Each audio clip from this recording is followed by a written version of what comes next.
Assalamualaikum warahmatullahi wabarakatuh. Halo sobat semuanya, jumpa lagi di channel Agropark. Sobat, hari ini kami sedang melakukan pembersihan lahan untuk persiapan menanam ubi jalar. Insya Allah nanti di lahan ini ada ubi jalar madu cilembu, ubi ungu, dan ubi super yang akan kita tanam. Karena lokasinya ini masih berumput dan banyak kayu-kayu, maka langkah awal yang perlu saya lakukan adalah membersihkan kayu-kayunya. Ini kayu-kayu sengaja kami kumpulkan seperti ini, nantinya akan dibakar saja sobat. Meskipun dengan membakar itu tentu akan mengurangi unsur hara yang ada di lahan ini, tetapi kayu-kayu ini akan mengganggu proses rotari atau proses kultivator, sehingga kami bakar saja, tetapi nanti harus kami ganti dengan pupuk kandang tentunya. Untuk bagian yang tergenang air ketika hujan ini tidak bisa ditanami sobat, jadi nanti kita pilih yang bisa saja. Lokasi ini kondisi tanahnya berwarna hitam dan berpasir, gembur ya. Jadi menurut kami ini sangat cocok untuk dijadikan lahan budidaya ubi jalar. Walaupun kondisi saat ini tanahnya keras, disebabkan lahan ini lama tidak dikelola, tidak ditanami, sehingga ditempati anak-anak untuk bermain sepak bola. Sehingga bagian yang pas di lapangan sepak bola ini sangat keras. Tetapi nanti dengan alat kultivator atau mesin rotari ya, itu tidak menjadi masalah, akan digemburkan kembali.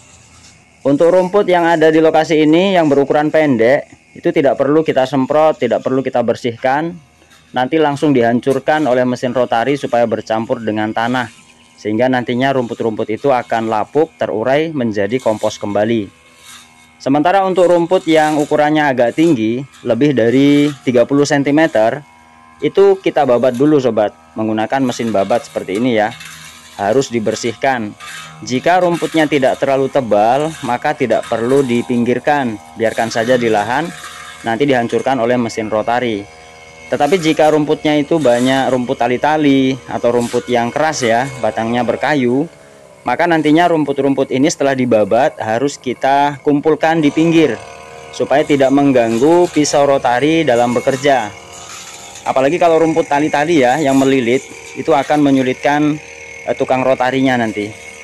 Untuk luasan lahan ini, luasnya kurang lebih 50 are atau sekitar setengah hektar ya. Tetapi tidak semua bagian bisa ditanami. Kemungkinan besar nanti hanya sekitar 30 are saja yang bisa kita tanami. Selebihnya itu ada bagian yang basah atau berair, tergenang ketika air hujan, itu tidak perlu kita olah, kita biarkan saja.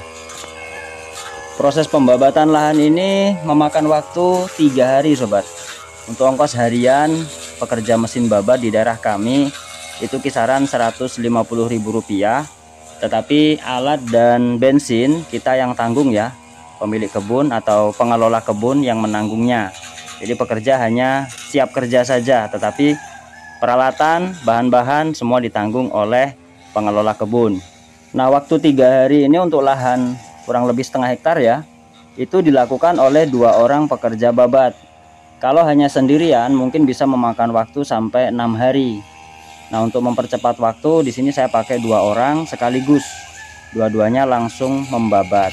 Lokasi yang bagian tengah itu kan rumputnya sudah pendek karena ditempati anak-anak main sepak bola. Jadi saya perkirakan lokasi yang rumputnya perlu dibabat ini hanya separuh sobat. Jadi sekitar 25 are saja. Satu hari itu saya menghabiskan bensin 3 liter. Jadi kalau 3 hari 9 liter bensin habis untuk membabat lokasi ini. Dengan luasan yang dibabat sekitar 25 are saja. Untuk mesin babat yang saya pakai ini ada 2 merek. Yang warna oranye ini mereknya Tiger. Dulu harganya Rp1.150.000. Tetapi pisaunya itu saya ganti sobat, saya belikan sendiri ya. Sementara untuk mesin yang warnanya hijau, ini mereknya merek Yamamax. Itu belinya online di Shopee. Itu harganya karena dicicil ya, 200.000 per bulan. Itu kenanya 1.200.000. Dicicil selama 6 bulan. Alhamdulillah sudah lunas. Kalau beli cashnya itu mungkin harganya sekitar 900 sampai 1 jutaan. Untuk pisaunya ini saya belikan yang merek Yamamoto dan merek Haston. Karena itu besinya tidak terlalu tua dan tidak terlalu muda, sehingga ketika terkena batu pisaunya itu tidak pecah tetapi hanya meleot. Jadi ini lebih aman bagi pekerja pembabat. Kebanyakan kejadian pisau yang pecah kemudian terlempar mengenai kaki itu disebabkan karena pisau yang digunakan itu besinya tua, baja ya, sehingga ketika kena batu itu langsung pecah dan terlempar. Itu berbahaya sobat, kami tidak rekomendasikan ya.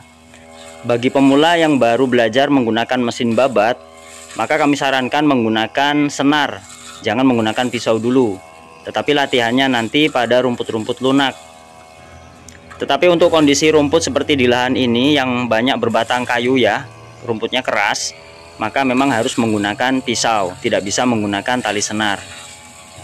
Coba sobat perhatikan teknik yang dilakukan oleh Pak Imam Suhadi. Ini beliau yang pegang mesin babat berwarna oranye. Untuk membabat rumput yang ukurannya tinggi, beliau babat di bagian atas dulu, kemudian baru bagian tengah, lalu di bagian bawah. Jadi diulang sampai 3 kali, bahkan 4 kali, 5 kali. Beliau tidak langsung membabat pada bagian pangkal, dikarenakan nanti justru pisaunya akan terlilit oleh tumpukan rumput. Itu akan menyulitkan bagi pekerja. Berbeda jika rumputnya pendek, maka cukup 1 kali tebas saja sudah terputus. Seperti yang dilakukan oleh Mas Nabil ini, yang pegang mesin berwarna hijau. Ini kan rumputnya pendek, jadi 1 kali jalan, 1 kali hantam sudah bersih. Itu perbedaan tekniknya sobat. Mungkin teknik ini bisa bermanfaat bagi sobat khususnya yang pemula ya, yang baru belajar membawa mesin babat. Sobat bisa pilih apakah kondisi rumputnya itu pendek atau tinggi, itu menyesuaikan cara pembabatannya.